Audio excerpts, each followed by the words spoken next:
Gálatas capítulo 3.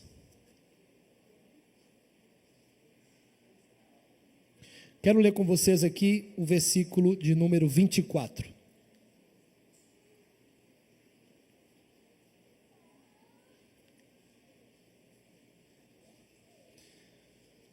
Olha o que diz a palavra de Deus. Pessoal, estou vendo o pessoal andando aí. Vou esperar vocês, que aí vamos ouvir a palavra todo mundo agora? Você que está aí atrás aí, vamos vir para cá? Esse é o momento mais importante do culto, a gente ouvir a palavra de Deus, né? Temos que ter temor às coisas de Deus. Vamos lá, Gálatas capítulo 3, versículo 24. Diz assim: assim a lei foi o nosso tutor, até a chegada de Cristo, para que fôssemos justificados pela fé. Então nós vimos aqui o teatro, né, no Jardim do Éden. Então tudo começou ali, o mal do homem começou numa decisão errada, e a partir daquele momento aqui que vocês viram, o Adão e Eva caindo, e se escondendo de Deus, o que o apóstolo Paulo está ensinando aqui na igreja, para a igreja de Gálatas, é que a partir do momento que o Adão e a Eva caíram, e o ser humano perdeu a conexão com Deus, a partir daquele momento, Deus começa um plano de resgate, e esse plano de resgate é um plano que começa já no Éden.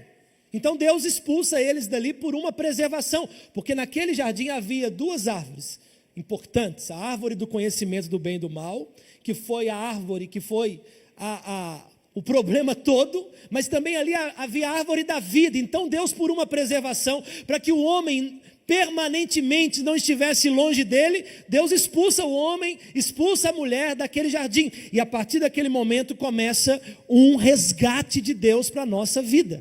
E esse resgate começa por Moisés a partir da lei, mas a Bíblia está dizendo que a lei, que foi o primeiro tempo do tempo de Deus na nossa vida, o primeiro tempo das coisas de Deus na nossa história, depois da lei veio Cristo.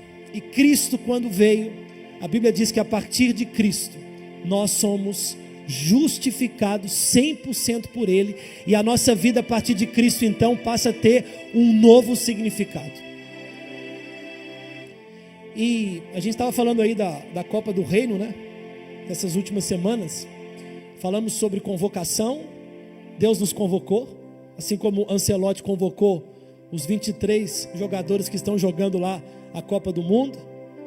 Falamos sobre escalação. Deus nos escalou e nos colocou em campo.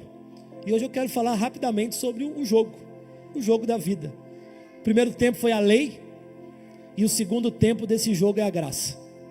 Nós estamos hoje no segundo tempo do jogo, e o que o apóstolo Paulo está dizendo aqui nesse texto é que nesse segundo tempo do jogo, até a gente não conhecer Jesus, o primeiro tempo era aquele tempo arrastado, aquele tempo que a Bíblia tem 613 leis no Velho Testamento, e eu duvido que alguém aqui consiga cumprir as 10 principais.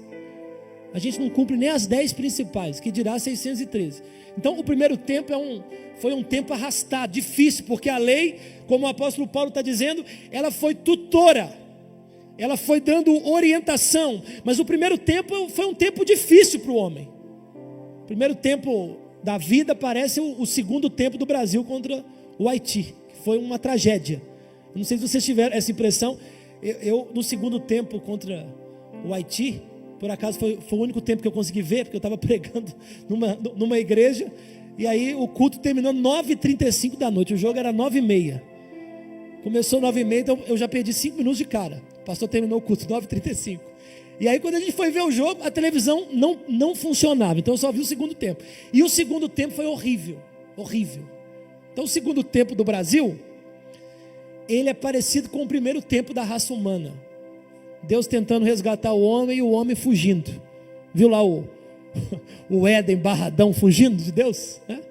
Fugindo de Deus. Então o homem o tempo inteiro quis fugir de Deus, até que Cristo inaugura o segundo tempo da história humana.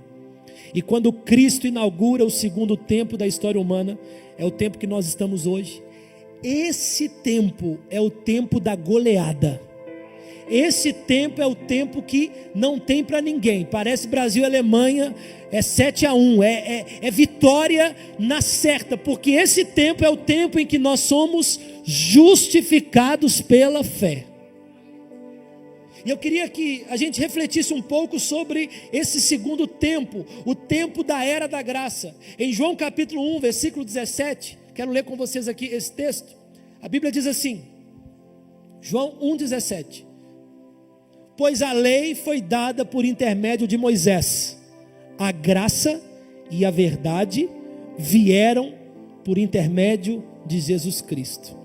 Então, da mesma forma que Moisés implantou uma lei e a gente não consegue cumprir, a lei foi só para dizer assim, olha, não vai dar certo. A lei foi só para falar, ó, vocês estão todos errados, vai dar errado, vocês não vão conseguir cumprir, e a lei faz a gente ficar assustado, porque a gente não consegue cumprir. Aí a gente fala assim, e agora? Quem poderá nos defender diante de 613 leis? E não é o Chapolin Colorado que pode, não é. A gente pergunta, e agora? O que vai ser da nossa vida? Porque nós não conseguimos cumprir nem 10 leis, que são as principais, que dirá as 613. Então, João, ele escreve aqui que a graça e a verdade vieram por intermédio de Jesus Cristo, porque a partir do segundo tempo, o melhor jogador entra em campo, que é Cristo, e a partir do segundo tempo, nós temos algo que é o poder de Cristo dentro de nós. Obviamente que hoje é festa, eu não vou pregar muito, já vou terminar, daqui poucos minutos, mas eu queria que a gente refletisse sobre a graça na nossa vida hoje. Sabe por quê? Porque se não fosse o segundo tempo, o tempo da graça, nós estaríamos fugindo até hoje, igual estava o Adão fugindo de Deus. E sabe o que a graça faz? Vou te contar aqui o que a graça faz. Quando a gente vive na lei, a gente não cumpre a lei, a gente foge de Deus. A graça, por sua vez, ela nos faz nos aproximar de Deus. Então, quando Adão, vocês viram aqui o Adão correndo de Deus e se escondendo, colocando folha de bananeira aqui nessa peça, Adão estava fugindo de Deus, porque ele estava vendo que ele era um pecador, e que Deus o estava, a partir daquele momento, o condenando com a transgressão da própria lei dele. Aí Jesus vem, no segundo tempo da história humana, e quando ele vem, ele resolve esse problema do primeiro tempo, esse problema tático, que não deixava o time ganhar. Jesus resolve, e quando Adão está correndo de Deus, a partir de Jesus, que a Bíblia chama ele de segundo Adão, nós passamos a correr para Deus. Pense num imã, né? Um imã, se você coloca os dois polos do imã, se os dois polos forem iguais, eles se repelem. Então o primeiro tempo foi isso, foi uma corrida, o homem fugindo de Deus, se repelindo o tempo inteiro de Deus. Já o segundo tempo, pensa um imã bem forte, um lado positivo e o outro negativo, um lado que é santo, o outro que é pecador, um lado que é poderoso, o outro que é fraco, um lado que tem todo o poder e o outro que precisa de perdão em sua vida. Então esses dois lados, eles se unem de uma forma que, a partir de Cristo, a aliança que nós temos com Deus se torna inquebrável. Inquebrável. A graça é o favor de Deus que foi entregue por nós totalmente sem a gente merecer. Jesus entregou a sua vida por nós sem a gente merecer. E todo dia a gente tinha que acordar de manhã e falar assim: eu já estou no lucro, eu já tenho o ar que eu respiro, eu já tenho a vida de Deus e eu já estou no lucro. Então todo dia a gente deveria correr para Deus, ao invés de correr de Deus e dizer: o Senhor me salvou, mesmo eu merecendo o inferno, porque é isso que a gente merece. Jesus nos salvou do inferno, do pecado, do juízo, e Jesus nos deu a possibilidade de viver. Isso é a graça, uma possibilidade de viver que nós não merecemos. Eu até falei outro dia, numa célula que eu estava, qualquer criança de 2 meses, 5 meses, 6 meses, já faz tudo errado, sem você ensinar nada de errado para ela. Você pega o seu menino, eu vi Um dia a Franciele falou comigo: pastor, ser mãe é salvar a vida do filho o tempo inteiro. Cadê o Lucas? O Lucas está ali, cadê ele? Não é isso, Lucas? Você falou, ele concordou. Você tem que salvar o menino parece que quer morrer o tempo inteiro. A criança, ela está o tempo inteiro procurando um jeito de morrer, e o pai está lá salvando. Então a gente tem uma natureza caída desde sempre. Então falar de graça é falar de um favor que a gente não merece, ponto final. E quando a gente entende graça, a gente passa a dar sentido para a vida, porque quando a gente entende graça, a gente fala assim: puxa vida, eu mereço o inferno, eu mereço morrer, eu sou uma pessoa má, eu tenho pensamentos maus o tempo inteiro, mas Deus me amou, e mesmo nas minhas mazelas, o Senhor continua me amando, e Ele continua sendo o meu Deus, que não desiste de mim. Isso é graça. Então, se nós fomos convocados, se fomos escalados, chegou o tempo de entrarmos no jogo da vida, entendendo que é agora, no segundo tempo, onde nós estamos, em que a graça de Deus nos sustenta e faz a gente vencer o jogo. A graça de Deus, para terminar, ela nos liberta do pecado, mas a graça de Deus não só nos liberta do pecado, como ela nos transforma de dentro para fora. Quem tem a graça de Deus é uma coisa impressionante. Como é que, por exemplo, o ladrão da cruz, aquele que estava lá do lado de Jesus, foi salvo? Foi salvo pela graça. Então quem entende a graça não vive condenando os outros. Ele é transformado de uma forma tão linda por dentro, que ele deixa de condenar os outros, e ele passa a receber os outros com amor, e com o amor que Jesus o recebeu, ele recebe os outros. Quem vive graça consegue perdoar facilmente, porque ele todo dia acorda e fala: eu não merecia ser perdoado por Deus, mas se Deus me perdoou, eu vou perdoar aqueles que me fazem mal.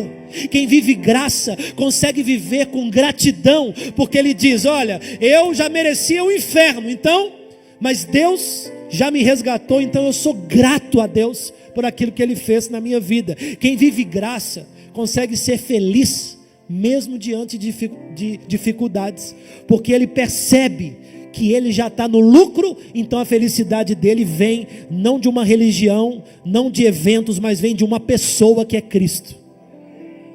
Então a graça, ela nos transforma de dentro para fora. E por fim, a graça derruba toda a lógica religiosa que nós estamos acostumados. Na graça, os últimos são os primeiros. Na graça, aqueles que servem são maiores do que aqueles que são servidos. Na graça, o dinheiro não é o que importa, mas o que importa é o coração. Na graça, o importante mesmo não é o seu status social, nem o seu poder político ou econômico, mas é o seu coração diante de Deus. Na graça, o que vale mesmo não é o que vem de nós, mas o que vale mesmo é o sacrifício de Jesus por nós na cruz, que nos redime de todo o pecado, mesmo a gente sem merecer. Então a graça muda o sistema religioso. O sistema religioso escolhe pessoas, o sistema religioso condena seres humanos, mas a graça não. Enquanto a religião levanta as pedras para atirar nas pessoas, a graça, ela ensina assim: aquele que não tem pecado, atire a primeira pedra. A graça nos ensina a olhar para nós mesmos e não olhar para o outro.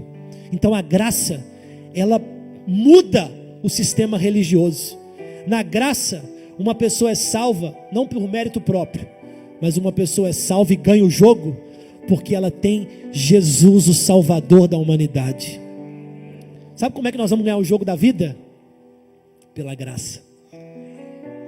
Sua vida será transformada quando você buscar a graça de Deus na sua vida. O segundo tempo é o tempo que nós estamos. E nessa noite eu termino essa palavra com o texto de 2 Coríntios 5,14, para que a gente ore sobre esta palavra hoje. Olha o que diz a palavra de Deus. 2 Coríntios 5,14. A Bíblia diz assim: o amor de Cristo nos constrange, porque estamos convencidos de que um morreu por todos, logo todos morreram. Eu queria que a gente guardasse essa palavrinha aqui, ó. O amor de Cristo nos constrange. A graça é tão constrangedora. Eu não sei se você já passou por alguma experiência, você receber algo tão bom de alguém, e você fala, não merecia isso. Eu não merecia isso. A gente às vezes eu recebo um presente de alguém, e a pessoa me dá um presente, eu fico constrangido, porque aquilo é tão bom. Você fala, puxa vida, eu não merecia isso. E esta é a graça. É um presente tão maravilhoso, que a gente todo dia precisa viver esse constrangimento. Não um constrangimento mau, mas um constrangimento que faz a gente se mover em prol do reino de Deus. Um constrangimento que faz a gente mudar de vida. Eu já vi pastor pregando, uma vez salvo, salvo para sempre, você tem a graça e está resolvido. Só que essa pregação, se não for acompanhada desse texto aqui, ela faz com que a gente fique relaxado. Porque a gente fala assim, Deus já me salvou mesmo, então não vou fazer mais nada. Mas é o contrário. Se Deus me salvou e eu não mereço, eu preciso me mover e eu preciso salvar os outros. Eu preciso me mover e eu preciso me arrepender dos meus pecados. Eu preciso me mover e eu preciso mudar de vida, porque Jesus deu a vida dele por mim. Logo, se Cristo morreu, eu também preciso morrer para mim. Esta é a mensagem da graça. Eu não estou aqui para pregar para vocês essa hipergraça, que é o que muita gente ensina nas igrejas, em que eu sou salvo e eu posso viver a vida libertina como eu quero viver. Não, eu sou salvo pela graça de Deus, mas isso é tão constrangedor que isso transforma todos os dias a minha maneira de viver, porque se Deus se fez homem e deu a vida por mim, eu preciso dar a minha vida por Ele. Viver a graça é saber que todo dia é dia da gente morrer para nós mesmos, para a gente viver para Deus. Não importa como você está, hoje Jesus está te chamando para você fazer parte desse time vencedor e entrar em campo com Ele, e a graça de Deus te alcançar, independente da sua história. A graça de Deus, ela pode te alcançar hoje. Quem recebe essa palavra, fica de pé no seu lugar, por favor. Essa palavra que eu preparei aqui, ela foi preparada para pregar em 40 minutos. Eu preguei em 15, porque a gente tem festa agora. Mas eu queria que esses minutos que eu não preguei aqui, porque a gente vai para a festa, eu queria que você compensasse ele com uma reflexão ao longo da sua semana. Durante toda a semana eu queria que você pensasse sobre a graça. Eu vou fazer isso também. E nós vamos ver que tem muita coisa na nossa vida que ainda está sob a lei, e que a gente está culpando os outros, e que a gente está culpando a nós mesmos, e que a gente está vivendo debaixo de um peso que não existe mais. Esse peso já não existe mais. O que existe agora é o favor de Deus sobre nós, e a única coisa que tem que nos mover é esse constrangimento do jogo da vida, e a gente fala, eu vou dar minha vida para vencer e para entregar o meu melhor para Deus. Eu queria que você pensasse sobre isso, porque a gente reclama, irmãos, de barriga cheia às vezes. A gente vive murmurando de forma indevida às vezes. A gente fica condenando os outros por uma religiosidade nossa. A gente fica com raiva de alguém porque nós não entendemos a graça, porque o dia que entendermos, nós vamos conseguir perdoar facilmente. A gente fica muitas vezes vivendo uma vida pesada, de jugo, de cansaço emocional e espiritual, porque nós não entendemos a graça. Então a graça tira o peso das nossas costas, e ela coloca todo o peso de tudo que somos e que pensamos em Deus. Deus tirou o fardo pesado de nós. Não existe mais jugo. Então, viva uma vida leve, lembrando que a graça de Deus te alcançou. Perdoe as pessoas, viva anunciando essa graça para os outros. Porque enquanto as religiões pregam que nós temos que melhorar e que a gente tem que cumprir isso, cumprir aquilo, a graça prega que tudo é cumprido em uma pessoa, que é Jesus, e ponto final. Se nós temos Jesus, nós temos tudo. Se nós temos a presença de Jesus na nossa vida, nós temos tudo o que precisamos. Então eu queria que você fechasse os seus olhos agora e que você buscasse junto comigo a graça de Deus liberada em nossas vidas. Na Copa do Reino, o Senhor nos coloca em campo e Ele diz: este segundo tempo é o tempo da vitória, é o tempo da graça de Deus dentro da nossa casa, é o tempo da graça de Deus no casamento, com os filhos, é o tempo da graça de Deus no ambiente do seu trabalho. A graça de Deus te alcança agora, ela tira o peso do seu coração. Tem pessoas que estão aqui que estão se sentindo sobrecarregadas, cansadas por tantas pressões da vida, mas o Senhor nessa noite tira esse peso e Ele coloca graça em você, para que você viva não mais pesado, mas constrangido por esse amor que é tão maravilhoso. Uma graça que um favor que nós não merecemos, um favor que nós não merecemos, mas que foi todo Ele por amor a nós. Senhor, faça-nos entender esse favor. O Senhor pagou o preço do pecado em nosso lugar, e nós não temos mais, Senhor, que fugir de Ti. Nós temos que correr para Ti, Pai. Nos traga para perto do Senhor nessa noite. Oh Deus, alcance os corações que estão nesta noite se sentindo longe de Ti. Alcance os corações agora, alcance as famílias aqui, Deus. Alcance as crianças, alcance os homens, as mulheres, os jovens. Alcance, meu Pai, esta pessoa que está, Deus, vivendo um jogo pesado, um jogo da vida arrastado. Alcance agora. E que a Tua graça, Senhor, nos transforme. Que a Tua graça, Senhor, tire o peso das nossas costas. E que a Tua graça, Senhor, seja revelada durante esta semana a nós. Oh Deus, pessoas que têm dificuldade de perdoar, que nós possamos perdoar pela graça, Senhor, aqueles que nos ofendem. Deus, pessoas que estão cansadas de tanto batalhar e não verem resultado. Deus, muda a nossa forma de enxergar a vida, e que a gente seja grato, Deus, por aquilo que o Senhor tem nos entregado. Que nós sejamos gratos por aquilo que o Senhor tem nos dado. Que nós sejamos gratos, Senhor, por aquilo que o Senhor tem colocado em nossas mãos. Que a Tua graça nessa noite seja ministrada sobre a vida da Tua igreja. Que a Tua graça seja ministrada, Senhor, na vida da Tua igreja. A minha glória é fazer com que conheçam a Ti. Aleluia. E que diminua eu, para que Tu cresça, Senhor, mais e mais.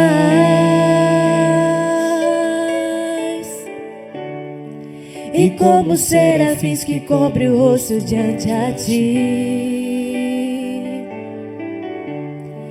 escondo o rosto para que veja a Tua face em mim.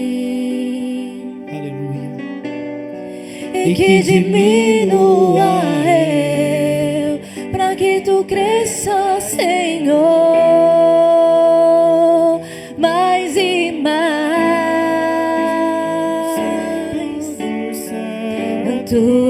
Tua fumaça me esconde, só Teus olhos me veem.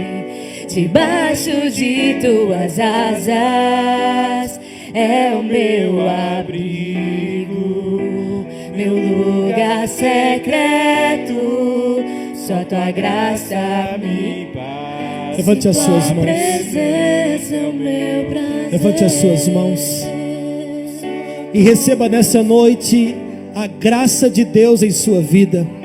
Receba sobre a sua vida hoje a graça que vem dos céus. Eu ministro sobre você um tempo de graça.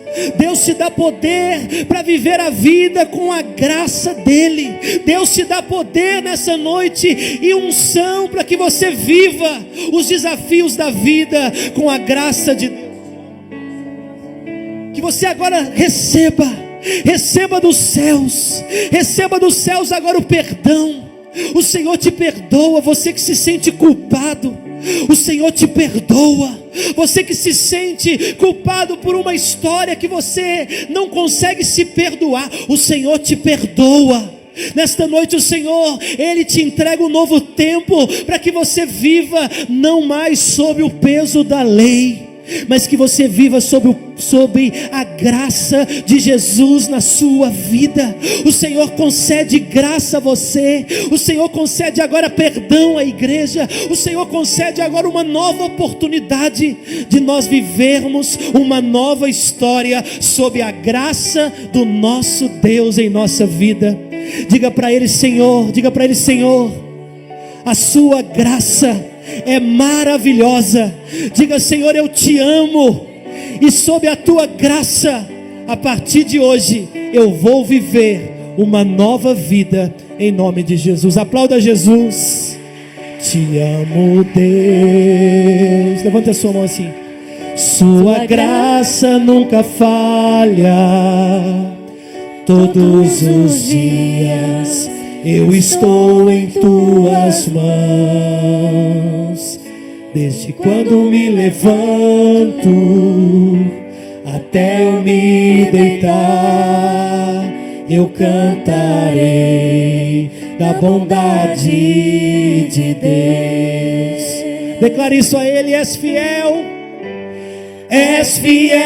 em todo tempo. Em todo tempo tu és tão bom. Com todo fôlego que tenho, eu cantarei da bondade de Deus. A última vez, és fiel em todo tempo. Em todo tempo tu és tão bom. Com todo fôlego que tenho, eu cantarei na bondade de Deus. Amém. Pode assentar no seu lugar.